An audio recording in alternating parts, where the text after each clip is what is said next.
এজন্য আল্লাহ তাআলা বলছেন বিল ওয়ালিদাইনি ইহসানা, দেওয়ার বেলায় বেশি দাও, নেওয়ার বেলায় কম নাও। এবার আল্লাহ বলছেন ইম্মা ইয়াবলুগান্না ইনদাকাল কিবার আহাদুহুমা আও কিলাহুমা ফালা তাকুল লাহুমা উফ। আব্বা এবং মায়ের কেউ যদি তোমার সাথে বৃদ্ধ হয়ে যায়, ফালা তাকুল লাহুমা উফ, do not say to them annoyance word, বাজে ভাষায় কথা বলো না, উফ। মাঝে মাঝে বিরক্ত হয়ে আমরা উফ বলি না? বলেন না কেন বলি না? কখন বলি? কখন বলি একটু বুঝবেন। আপনি বসে বসে মোবাইল টিপছেন, মা বলছে কিরে খাবি না, খাবার ঠান্ডা হয়ে গেল, আয় জলদি করে। আপনি কি বলেন? উফ মা, এত ডিস্টার্ব করে কেউ, এত ডাকে কেউ। আল্লাহ বলছেন খবরদার এই উফটা বলবা না। আচ্ছা আমার হাত দেখেন, আমার হাতের এইটা কি? এই যে এইটা নখ, এটার নাম কি? নখ। আচ্ছা দেখবেন মাঝে মাঝে নখ যদি একটু বড় হয়, দেখবেন ছোট্ট ছোট্ট ময়লা ঢোকে। কথা কি বোঝা যায়? ময়লা ঢোকে না যুবক ভাইরা? দেখবেন আপনি ময়লাগুলো এমনি বের করতে পারেন না সহজে, কোনো একটা ছোট্ট সুয়ের মতো চিকন জিনিস নিয়ে ময়লাগুলো বের করতে যদি আপনি চান। এই উফটা হচ্ছে আরবি একটা শব্দ, এর অর্থ হচ্ছে আঙ্গুলের নখের মাঝে থাকা সামান্য ময়লা।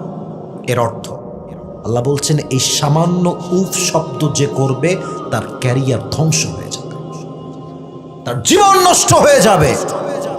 তোমার জন্মদাতা মা, তিনি জন্মদাতা, যেই মা তোমার, তুমি তার সঙ্গে গোলামের মতো ব্যবহার করো, তোমার বিবেক গেছে কোথায় যুবক ভাইয়েরা? সাবধান থাকবা। ফালা তাকুল লাহুমা উফ, উফ শব্দ করা যাবে না। ওয়া কুল লাহুমা কাওলান কারীমা, you have to speak with them with golden words, noble words, একদম বিনয়ের সাথে। কেমনে?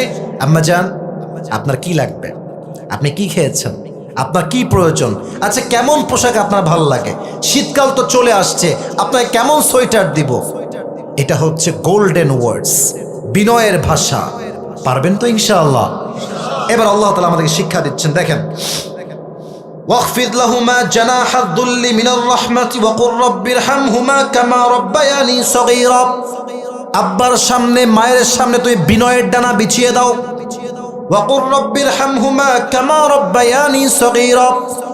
যখন আব্বা এবং আম্মা মারা যাবে, কবরস্থ হয়ে যাবে, তাদের কবরের সামনে দাঁড়িয়ে দোয়া করো। সবাই পড়েন রব্বিরহামহুমা কামা রাব্বায়ানি সগীরা। এর অর্থ হচ্ছে আল্লাহ তুমি আমার আব্বা এবং মাকে তেমন ভাবে রহম করো যেমন ভাবে তারা আমাদেরকে ছোট্টবেলায় রহম করেছে। আমি যখন ছোট্ট শিশু ছিলাম, দুধের জন্য ফাল পেড়েছি, লাফ দিয়েছি, মায়ের বুকের উপরে পেশাব করেছি, বিছানায় পেশাব করেছি, আমার মা কি আমাকে ধরে ফেলে দিয়েছে? বলেন এখন ফেলে দিয়েছে? আল্লাহ বলছেন খবরদার বেয়াদবি করিস না। যখন মারা যাবে আল্লাহকে বল আল্লাহ have mercy upon them as they brought up me when I was small.